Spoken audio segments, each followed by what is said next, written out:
नमस्ते बच्चों। आज हम तुम्हारे सामने आए हैं उन तीनों प्रार्थनाओं की बात करने के लिए और दूसरी कविता सुनाने के लिए। देखो, कल तुम लोगों ने 3 प्रार्थनाएं सुनी थी। एक थी राजी की प्रार्थना, वरदे वीणा वादनी वरदे, जो व से शुरू हुआ था और द पर समाप्त हुआ था, है ना। दूसरी प्रार्थना तुमने देखी थी, वह शक्ति हमें दो, श्री नारायण पांडे की कविता, वह भी वह से समाप्त हुआ था। और तीसरी प्रार्थना थी गणपति के पावन पाँव पूज, श्याम नारायण पांडे की कविता, है ना। हमने तुम्हें अंत्याक्षरी के बारे में बताते समय बताया था कि कविता का अंतिम अक्षर जो है उससे दूसरी कविता कही जाती है।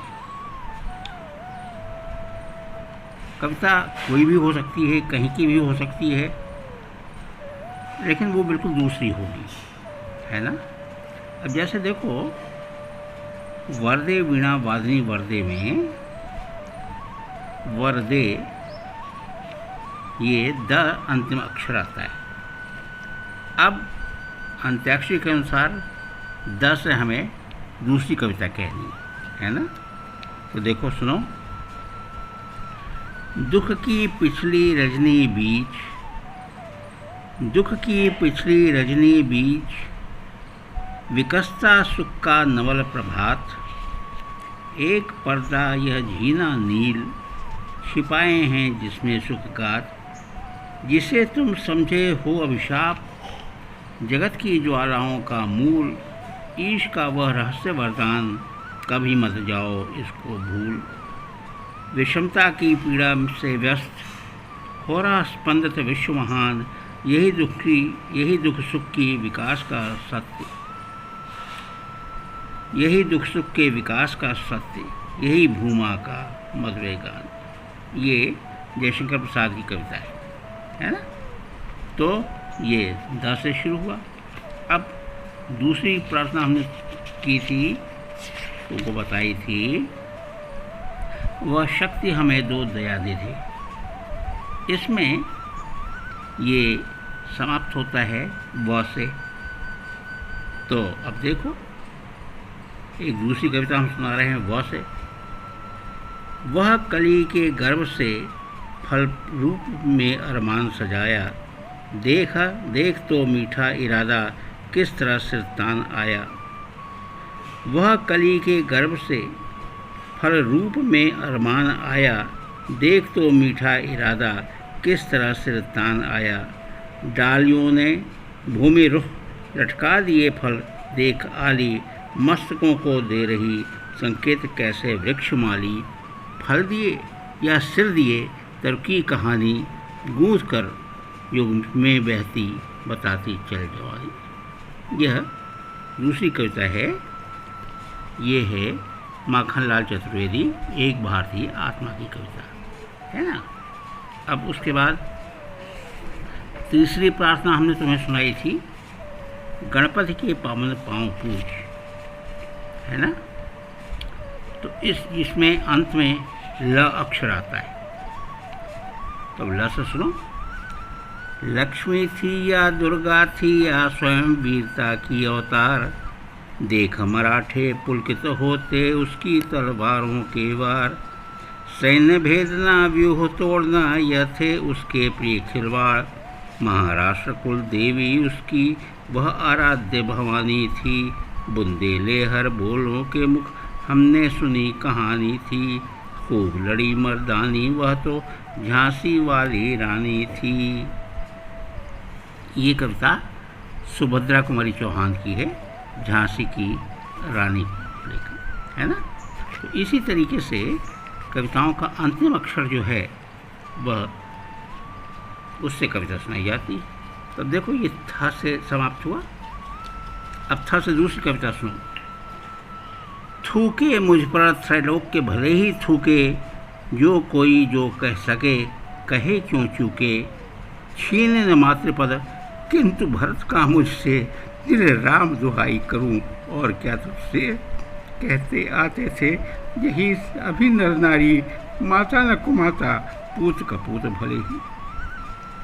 अब कहें सभी हाय विरुद्ध विधाता, है पुत्र पुत्र ही रहे कुमाता। ये कविता है मैथिली शरणगुप्त की, है ना।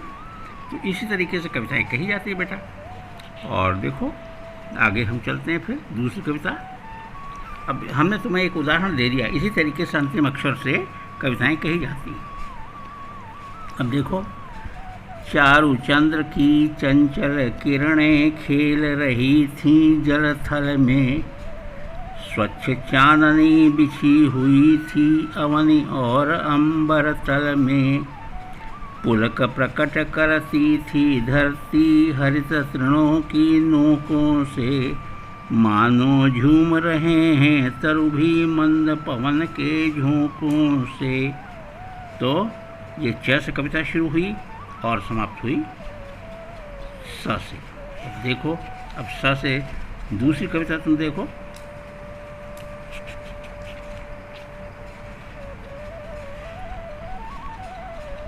ये देखो, शेष गणेश महेश दिनेश सुरेश जाहि निरंतर गावें, जाहि अनादि अनंत अखंड अछेत भेद सुवेद बतावें,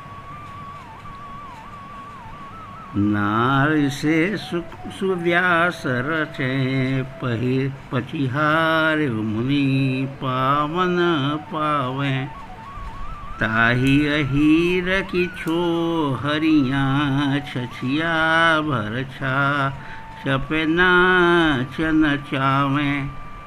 देखो, ये इस कविता में एक सबसे बड़ी चीज़ है, इसकी भाषा जो है ना, वो भाषा व्रज भाषा है और इसके कवि हैं रसखान कवि। कविताओं के बारे में एक बात कही जाती है कि अगर उसे सस्वर गाया जाए पूरे राग और लय के साथ, तो तुम्हें यह पहचानने की ज़रूरत नहीं होती, अपने आप पता चल जाता है कि वो कौन सी कविता है, समझे। तो ये रसखान की कविता है भगवान श्री कृष्ण के बारे में। और देखो फिर आगे चलो।